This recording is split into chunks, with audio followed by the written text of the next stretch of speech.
Am I the a-hole for threatening to call off my wedding? I 29 have been dating my fiancée 26F while call Sarah for 3 years now and engaged for 6 months. Sarah and I haven't always had the best relationship since she has a habit of lying about seemingly trivial things. Last year she said my mother said some nasty remarks about her and it turned out to be untrue. When I confronted Sarah she said, and I quote, "You're always favoring her. I thought it would put good distance between the two of you. Sarah has never liked my mother since I spent a lot of time and money on her. My mother has also insulted her by insinuating Sarah was a homewrecker to my aunt at a family event. Me and Sarah had gotten together when my ex-girlfriend and I were going through a rough patch, and I do admit she was sort of my girl best friend. My ex never liked her, and when me and my ex broke up, me and Sarah began dating a few weeks later. My whole friend group thought I cheated on her. I tried to clear my name and things were sort of good again with my friends, but awkward. No one really trusted me or Sarah anymore, so we inevitably drifted apart. Now to the main part of the story. Last week I had broken my phone and was using her iPad to watch YouTube.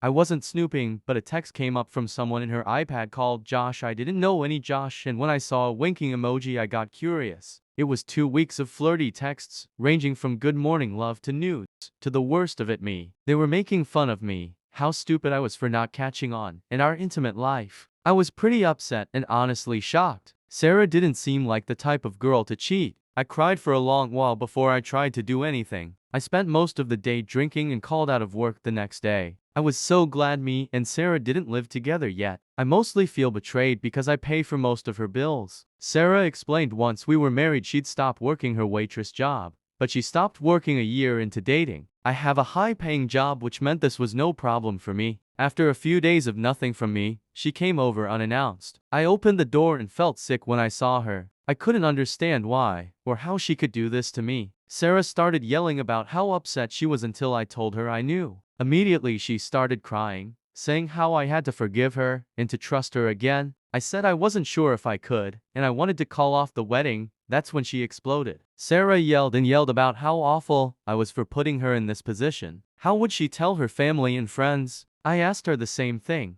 but I was too upset and told her to get out.